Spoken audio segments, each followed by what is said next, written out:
नमस्कार दोस्तों, मेरा नाम है हितेश और स्वागत करता हूं आज की इस वीडियो में। दोस्तों, आज हम बात करने वाले हैं प्रतीक शिवालिक सर द्वारा बनाई हुई जो केवीएस पीआरटी की मॉडल पेपर हैं, टेस्ट सीरीज हैं, उनके सेट बी के मैथमेटिक्स पोर्शन की। अगर आप वीडियो को पहली बार देख रहे हैं यानी हमारे चैनल पे अगर नए हैं दोस्तों, तो वीडियो के अंत में सब्सक्राइब का बटन अवश्य दबाइएगा ताकि इसी प्रकार की लेटेस्ट वीडियोस की अपडेट आप तक हमेशा पहुंचती रहे। तो बिना किसी देरी के चलिए शुरू करते हैं आज का वीडियो। पहला क्वेश्चन है दोस्तों, P अपॉन Q के रूप की संख्याएं परिमेय संख्या कहलाती हैं यदि ऑप्शन है P और Q पूर्णांक हैं, नेक्स्ट है P और Q पूर्णांक है और Q not equal to zero यानी जो हर है वो जीरो नहीं होना चाहिए। नेक्स्ट ऑप्शन है P और Q पूर्णांक है और P not equal to zero यानी जो अंश है वो जीरो के इक्वल नहीं होना चाहिए। लास्ट ऑप्शन है P और Q पूर्णांक है तथा P not equal to zero and Q not equal to zero यानी जीरो अपॉन जीरो की फॉर्म। तो हमारे पास ये क्वेश्चंस हैं। अगर आपने दोस्तों सेट ए के मैथमेटिक्स का पोर्शन देखा हो, जो हमारी कल की वीडियो थी वो देखी है, तो उसमें ये सेम क्वेश्चन था, उल्टा क्वेश्चन था। उसमें पूछा गया था यदि कोई पूर्णांक है P और Q जहाँ P not equal to Q not equal to zero है, तो इस प्रकार की जो संख्याएं हैं P अपॉन Q के फॉर्म में लिखी होती हैं तो उनको क्या कहते हैं। तो उसका आंसर था दोस्तों, जो इस प्रकार की संख्याएं होती हैं उनको हम बोलते हैं परिमेय संख्याएं। तो इसमें आंसर होगा हमारा P और Q पूर्णांक है और Q not equal to zero यानी क्वेश्चन नंबर 111 का आंसर होगा option number 2। Option number 2 correct answer होगा। अगर आपने पहली वीडियो सेट ए की मैथमेटिक्स की वीडियो देखना चाहते हैं तो आपको आई बटन में ऊपर इसका लिंक मिल जाएगा। नेक्स्ट देखते हैं दोस्तों, नेक्स्ट क्वेश्चन है हमारे पास, निम्न में से कौन सी परिमेय संख्याओं के लिए योग पर गुणन के वितरण गुण का उदाहरण है। तो दोस्तों, जो डिस्ट्रीब्यूटिव प्रॉपर्टी ऑफ मल्टीप्लिकेशन होती है ओवर एडिशन, वो ये होती है कि मान लीजिए मैं आपको यहाँ पे समझाता हूँ। कोई भी नंबर है, वन प्लस नेचुरल नंबर है, इंटीजर है, वन प्लस बी, इसको हम अगर मल्टीप्लाई करते हैं सी से, तो जो सी है हमारा वो अंदर की दोनों संख्याओं से अलग अलग गुणा हो जाता है यानी ए सी प्लस बी सी, हमारे पास ये फॉर्म आ जाती है। ये होती है डिस्ट्रीब्यूटिव प्रॉपर्टी ऑफ मल्टीप्लिकेशन। तो ये हो गया दोस्तों। अब जो हमें क्वेश्चन दिया गया है उसके अंदर देखते हैं कि इस प्रकार की जो प्रॉपर्टी है ये कौन से एग्जाम्पल में लग रही है। जो ऑप्शन है वो देख लेते हैं। पहले ऑप्शन में देखते हैं कि जो -1 upon 4 into 2 upon 3 plus -4 upon 7 इसके इक्वल में दिया गया है। तो दोस्तों, जो -1 अपॉन 4 है वो पहले, अगर हम प्रॉपर्टी की बात करें डिस्ट्रीब्यूटिव प्रॉपर्टी की, तो पहले होगा 2 अपॉन 3 से गुणा, फिर होगा -4 अपॉन 7 से गुणा। तो आगे देखते हैं, ये -1 अपॉन 4 मल्टीप्लाई है 2 अपॉन 3 से, प्लस जो ये प्लस है ये प्लस आ गया। आगे -1 अपॉन 4 मल्टीप्लाई है -4 अपॉन 7 से, यानी हमारी जो प्रॉपर्टी है वो इसके ऊपर एकदम सही काम कर रही है। तो ये ऑप्शन भी सही है। चलिए क्या पता नेक्स्ट में भी काम करे, देखते हैं। इसको एक बार क्लियर कर देते हैं दोस्तों। नेक्स्ट में है -1 अपॉन 4 इंटू, जो ऊपर वाला है सेम एग्जाम्पल है बट इसके जो इक्वल में है, इक्वल में दिया गया है -1 अपॉन 4 का आयो। इसमें दोस्तों जो हमारे पास -1/4 है, देखिए इक्वल में जो आगे हमारी टर्म दी गई है इसमें पहले में माइनस नहीं है, और नेक्स्ट में ये जो -1/4 है इससे मल्टीप्लाई नहीं किया गया है, तो ये ऑप्शन तो बिल्कुल नहीं आएगा। नेक्स्ट भी देख लेते फटाफट। -1/4 को 2/3 से मल्टीप्लाई करना है, तो इसमें तो मान लीजिए ये हो जाता है।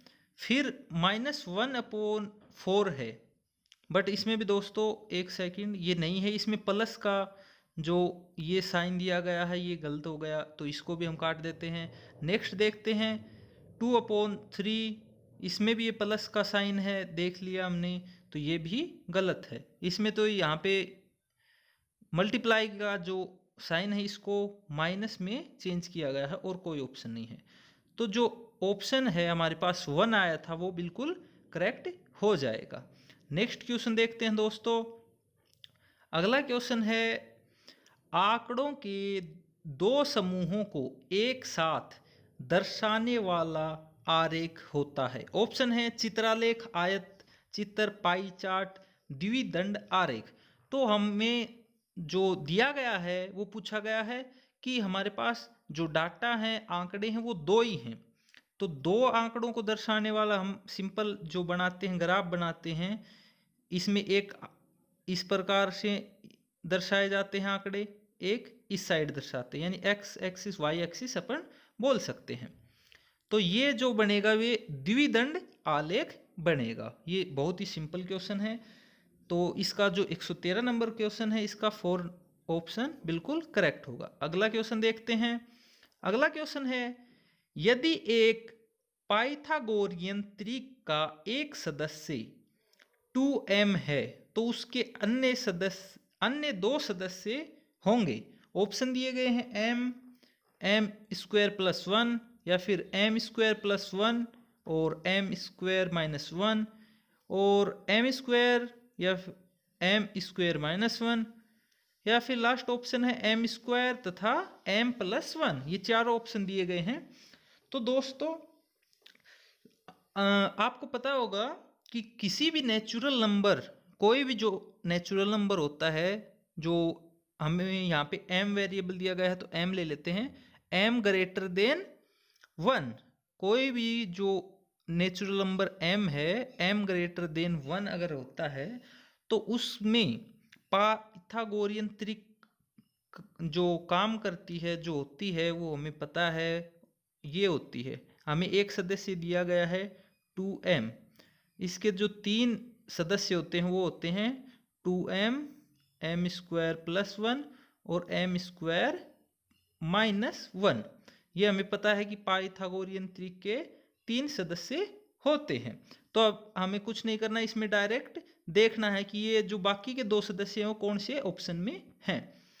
तो ये अगर देखें पहले में नहीं है, दूसरे में मिलते हैं हमें, तो जो ऑप्शन नंबर 2 है वो हमें बिना सोचे समझे टिक कर देना है।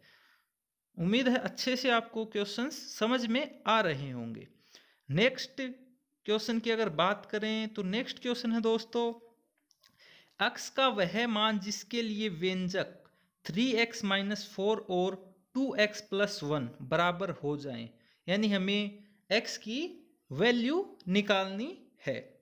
x की वैल्यू निकालनी है तो हम सिंपल क्या करेंगे, 3x - 4 बराबर 2x + इधर लिखते हैं 3x -4 बराबर 2x + 1 करते हैं। 2x इस साइड जाएगा तो 3x में से 2x जाएगा तो 1x बचेगा x, और ये 4 माइनस का है, दूसरी साइड जाएगा तो 4 प्लस का हो जाएगा +1 यानी 5। तो x = हमारे पास आया 5, यानी जो ऑप्शन नंबर हमारे पास थर्ड है वो बिल्कुल करेक्ट हो जाएगा। ऑप्शन नंबर 3, 115 नंबर जो क्वेश्चन है उसका ऑप्शन नंबर थर्ड बिल्कुल करेक्ट होगा। अगला क्वेश्चन देख लेते हैं दोस्तों। अगला क्वेश्चन है हमारे पास, निम्न में से कौन एक समांतर चतुर्भुज का एक गुण है। ऑप्शन दिए गए हैं, सम्मुख भुजाएं समांतर होती हैं। तो सबसे पहले दोस्तों हम करते क्या हैं, अपने माइंड में एक समांतर चतुर्भुज बना लेते हैं। मैं आपकी सुविधा के लिए स्क्रीन के ऊपर बना देता हूं। मान लीजिए ये एक समांतर चतुर्भुज है, इसको हम नाम दे देते हैं ABCD। ये भुजाएं बाहर हैं थोड़ी, इनको ध्यान मत दीजिएगा दोस्तों। जिसमें AB पैरेलल है CD के, AD पैरेलल है BC के, ठीक है, यानी आमने सामने की भुजाएं समानांतर हैं। तो अब बात करते हैं जो हमें ऑप्शन दिए गए हैं। पहला ऑप्शन है सम्मुख भुजाएं समानांतर होती हैं। तो हम देख पा रहे हैं कि सम्मुख जो भुजाएं हैं यानी आमने सामने की जो भुजाएं हैं वो समानांतर हैं। नेक्स्ट क्वेश्चन है, मतलब पहला क्वेश्चन तो सही है, मतलब जो ऑप्शन है वो पहला सही है।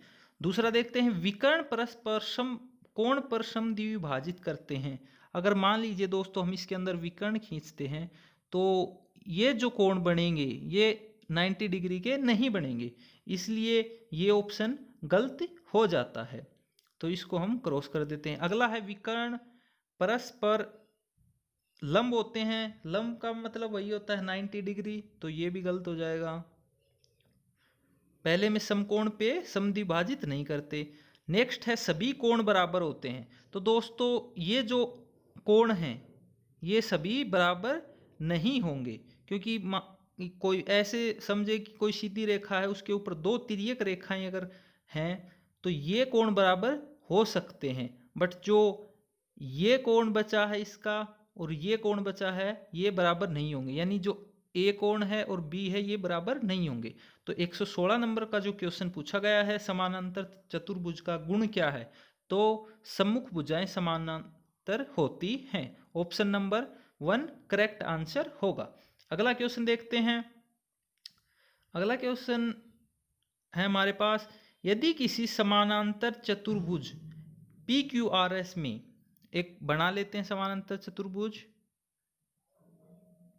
PQRS, जहाँ PQ समानांतर है RS के और SP जो है वो RQ के। समानांतर चतुर्भुज की दृष्टि से देखना दोस्तों इसको। तो आगे क्वेश्चन के ऊपर ध्यान देते हैं। जो P है वो हमें दिया गया है 60, ये दिया गया है 60, एंगल P है 60। तो अन्य दो कोण ज्ञात करने हैं। ठीक है दोस्तों, आपको पता है किसी भी लाइन के ऊपर अगर तिर्यक रेखा खींच देते हैं तो जो ये कोण है ये बराबर होते हैं, और जो अंदर वाला है टोटल है इसका होता है 180। ठीक है दोस्तों, तो ये हमें ये बराबर हैं, तो ये कितना दिया गया है 60 डिग्री 60 का, तो ये कितना बच जाएगा दोस्तों 120 डिग्री का। ठीक है दोस्तों, हमारे पास क्यों आ गया 120 डिग्री का। अब इसी प्रकार बात करें, अगर इसको एक बार डिलीट कर देते हैं, 120 का आ गया। अब मान लीजिए ये तिर्यक रेखाएं हैं, तो जो इस प्रकार ये जो कोण बनेगा, ठीक है दोस्तों, ये जो कोण होगा और ये जो कोण होगा ये कोण होंगे बराबर, यानी ये 60 का है तो ये भी कितने का बनेगा 60 का, तो नीचे वाला सेम हो जाएगा 120 का। इस प्रकार से एक जो कोण बचेगा वो कितने का हो जाएगा 60 का, क्योंकि जो चतुर्भुज होता है उसके अंदर के जो कोण होते हैं वो 360 डिग्री के होते हैं टोटल। तो दो कोण हमारे पास आ जाएंगे 120 के, और जो दो कोण बचेंगे वो हो जाएंगे 60 के, एक हमें दिया गया है। तो इस प्रकार का देखते हैं कौन सा ऑप्शन है। हमारे पास ऑप्शन है 45 135 120। ऑप्शन नंबर 2 में है 60 120 120, थर्ड में है 60 135 135, फोर्थ में है 45 135 135। तो ऑप्शन नंबर जो 2 है वो बिल्कुल करेक्ट आंसर होगा। अगले क्वेश्चन की तरफ बढ़ते हैं। अगला क्वेश्चन है दोस्तों, एक अद्वितीय आयत की रचना करने के लिए न्यूनतम आवश्यक मापों की संख्या है। दोस्तों एक आयत बना लेते हैं। सबसे पहले ये आयत है जिसमें AB और सी डी भुजाएं बराबर हैं, ए डी और बी सी भुजाएं बराबर हैं, आमने सामने की भुजाएं बराबर हैं। तो दोस्तों इसमें पूछा गया है कोई भी यूनिक आयत बनाने के लिए क्या चाहिए। तो आपको पता है कि जो प्रत्येक आयत होता है उसके जो एंगल होते हैं वो हमेशा 90 डिग्री के होते हैं। तो अगर आयत को चेंज करना है, यूनिक बनाना है, तो उसमें हमें चेंज कितना करना पड़ेगा, उसमें सिर्फ भुजाओं का चेंज करना पड़ेगा। और इसमें हमें दो ही माप चाहिए क्योंकि आमने सामने की भुजाएं बराबर होती हैं। तो इसमें हमें सिर्फ दो मेजरमेंट चाहिए ताकि हम कोई भी यूनिक आयत बना सकें। तो ऑप्शन नंबर जो हमारे पास है थर्ड, ये करेक्ट आंसर होगा। ऑप्शन नंबर थर्ड, दो माप हमें आवश्यक होंगे। अगले क्वेश्चन की तरफ बढ़ते हैं। अगला क्वेश्चन है दोस्तों a minus B plus A B comma B plus C minus B C और सी माइनस ए सी का योग है। यानी हमें तीन इक्वेशन दी गई हैं, इनका हमें योग करना है। चलिए कर लेते हैं। a minus B plus A B, नीचे है b plus C minus B C, C minus A C. तो अगर योग करते हैं तो देखिए दोस्तों, a से a कट जाएगा, b से b कट जाएगा, यानी क्या बचा, इधर 2c बच जाएगा। इनमें है कुछ काटने का तो काट देते हैं, ए बी बी सी नहीं है तो हमारे पास क्या बचेगा, plus A B minus B C और माइनस का ए सी। तो अगर आप देख पा रहे हो 2c है, तो 2c लगभग सभी ऑप्शंस में है, plus A B minus A सी और माइनस बी सी हमें देखना है ये। तो मैं इसको एक बार क्लियर कर देता हूँ। तो जो हमें ऑप्शन था वो था 2c plus A B minus A C minus B C, यानी ऑप्शन नंबर 1 तो बिल्कुल करेक्ट है ही। बाकी जो ऑप्शन है इसमें माइनस का ए बी है, हमें ये भी नहीं चाहिए, इनमें प्लस के हैं ये भी नहीं चाहिए, इसमें ये ए सी बी सी प्लस के हैं। तो यानी ऑप्शन नंबर 1 बिल्कुल करेक्ट आंसर होगा। अगले क्वेश्चन की बात करते हैं दोस्तों। अगला क्वेश्चन है एक्स स्क्वायर माइनस 4 के गुणनखंड हैं। तो दोस्तों इसका तो सिंपल सा आंसर है ए माइनस बी स्क्वायर का अगर फॉर्मूला आपको याद है, ए माइनस बी और ए प्लस बी का स्क्वायर, सॉरी ए माइनस बी मल्टीप्लाई ए प्लस बी, ये सीधा सा आंसर होता है। हमें दिया गया है एक्स स्क्वायर माइनस 4, यानी एक्स स्क्वायर माइनस 4 को हम कैसे लिख सकते हैं, एक्स प्लस 2 और एक्स माइनस 2। तो एक्स प्लस 2 एक्स माइनस 2 किस में दिए गए हैं, ये दिए गए हैं ऑप्शन नंबर 2 में। तो 120 नंबर क्वेश्चन का करेक्ट आंसर होगा ऑप्शन नंबर 2। अगले क्वेश्चन की तरफ बढ़ते हैं दोस्तों। अगला क्वेश्चन है यदि x कोई शून्य के अतिरिक्त पूर्णांक है, यानी x की वैल्यू कभी भी 0 नहीं होगी, तो m कोई धनात्मक पूर्णांक है और m कोई भी इंटीजर है, तो x माइनस m क्या होगा।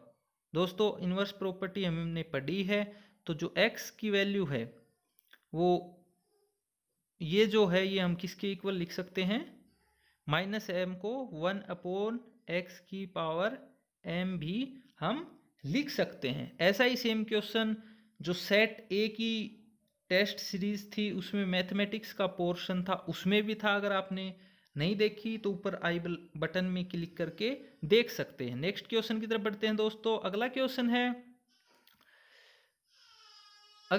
दोस्तों 100 माइनस 20 का 300% का 40% बराबर है। तो इसको जैसे जैसे दिया गया है उसके अकॉर्डिंग हल करते हैं। सबसे पहले हम हल करते हैं 20 का 300%, 20 का 300%, यानी बात एक ही है, 300 का 20% या 20 का 3%, 300 का 20% या 20% का 300, बात एक ही है।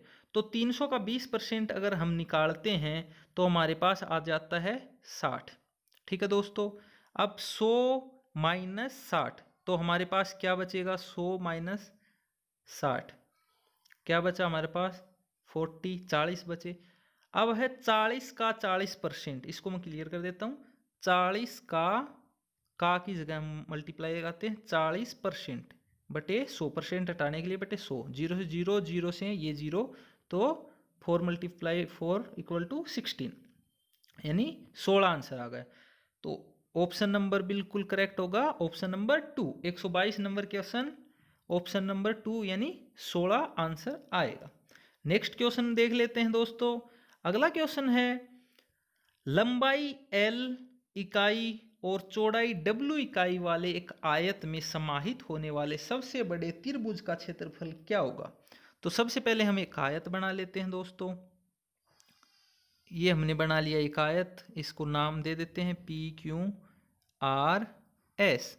ठीक है दोस्तों, आयत है जिसमें PQ और RS जो भुजा है वो बराबर हैं और PS और QR जो भुजाएं हैं वो बराबर हैं। तो दोस्तों हमें दिया गया है कि लंबाई L है, यानी ये है L और ये है W।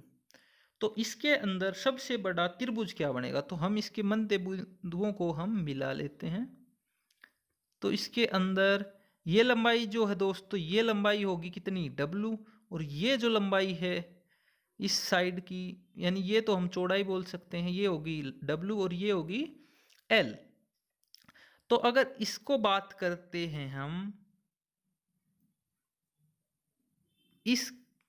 इसको हम नाम दे लेते हैं ABC। हम नाम दे लिया हमने ABC। तो ये हमारे पास एक त्रिभुज बन गया। तो त्रिभुज का क्षेत्रफल होता है 1/2 लंबाई गुणा चौड़ाई। लंबाई L गुणा चौड़ाई क्या होगी? W। तो सबसे बड़ा जो हमारे पास आएगा त्रिभुज, उसका क्षेत्रफल क्या होगा? LW/2। ठीक है दोस्तों, नेक्स्ट क्वेश्चन की बात करते हैं। अगला क्वेश्चन है, दो घनों के आयतनों का अनुपात 1:64 है। पहले घन के एक फलक के क्षेत्रफल का दूसरे घन के एक फलक के क्षेत्रफल से अनुपात होगा। यानी हमें घनों के आयतन का अनुपात दिया गया है और जो फलक है उनके क्षेत्रफल का अनुपात ज्ञात करना है। तो आपको पता होगा, मान लीजिए किसी घन की भुजा A है तो उसका आयतन होगा हमारे पास A³।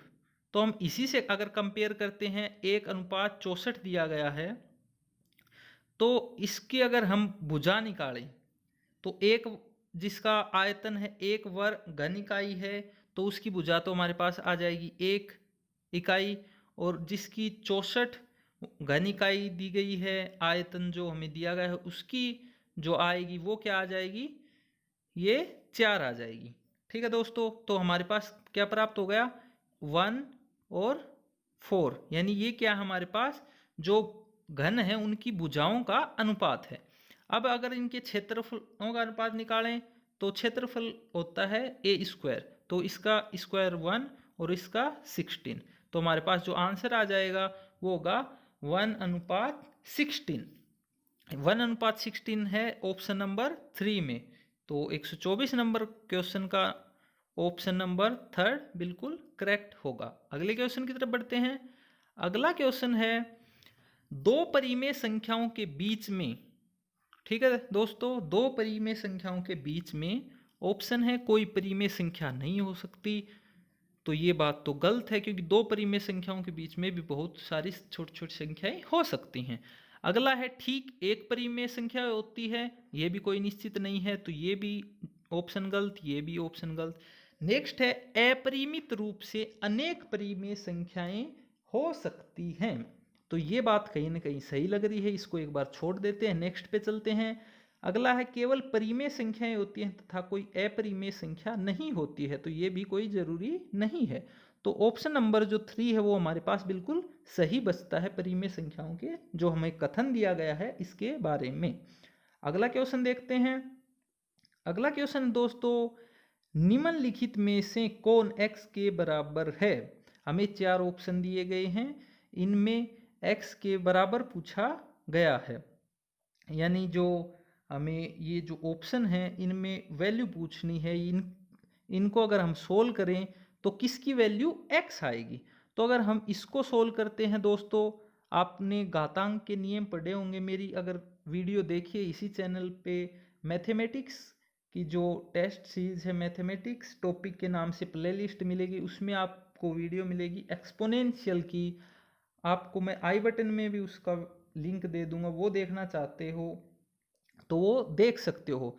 यहाँ पे हमारे पास जो आधार हैं वो सेम हैं, आधार क्या है, सेम है, बट जो चिन्ह है बीच में वो है माइनस का। ठीक है, तो हम कुछ भी नहीं कर सकते। तो x की पावर 12/7 और माइनस एक्स की पावर सॉरी 5/7। तो आपको पता है दोस्तों 12/7 और 5/7 जो हैं x की पावर, ये दोनों हैं, इसमें से घटाएंगे तो कभी भी x नहीं आएगा। ठीक है दोस्तों, तो इसको हम काट देते हैं। एक फिर देखते हैं, x की पावर 4 की होल पावर 1/3, इसके ऊपर अंडर लगा के इसकी घात 12, यानी कि हम इसको इस प्रकार से लिख सकते हैं 1 की पावर 1/12। हम इस प्रकार से इसकी घात को लिख सकते हैं। अगर हम इसको काटते हैं तो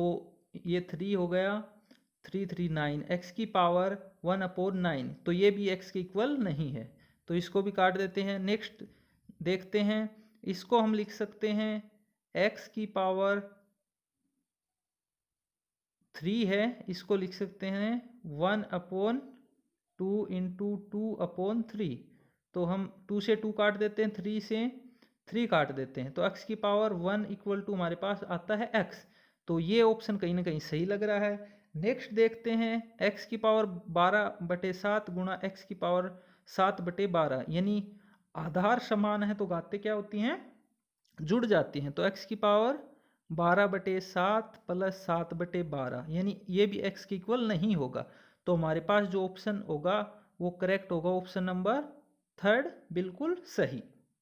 नेक्स्ट क्वेश्चन की तरफ बढ़ते हैं दोस्तों। अगला क्वेश्चन है हमारे पास, अगला क्वेश्चन है दोस्तों, यदि x/y प्लस y/x बराबर है -1 के, जहां x y not equal to 0, यानी परिमेय संख्याएं हैं x/y और y/x, तो x³ माइनस y³ की वैल्यू क्या होगी? ऑप्शन है 1 -1 0 और 1/2। तो दोस्तों इसको हमें सोल्व करना पड़ेगा, चलिए सोल्व कर लेते हैं। सोल्व करने के लिए दोस्तों हम सबसे पहले करते ये हैं कि जो इक्वेशन हमें दी गई है इसको हम मल्टीप्लाई करेंगे दोनों साइड एक्स वाई से। तो मैं यहाँ लिख देता हूँ, हमें क्या करना है, एक्स वाई से मल्टीप्लाई करना है, यानी गुणा करना है। ठीक है, उम्मीद है आपको अच्छे से समझ में आ रहा होगा। एक्स वाई से दोनों साइड गुणा करते हैं, तो एक बार मैं डायरेक्ट लिख देता हूँ, हमें इस इक्वेशन को दोनों साइड एक्स वाई से मल्टीप्लाई करना है। तो हमारे पास एक्स वाई से मल्टीप्लाई करेंगे, इस टर्म को करेंगे दोस्तों, तो वाई से तो वाई कट जाएगा, ये बच जाएगा x²। नेक्स्ट को करेंगे तो x से x कट जाएगा, y²। नेक्स्ट -1 को करेंगे तो माइनस का xy आ जाएगा। ठीक है दोस्तों, अगर इसको इस साइड ले जाएंगे तो x² plus y² plus xy equal to 0, ये इसको देते हैं इक्वेशन नंबर 1।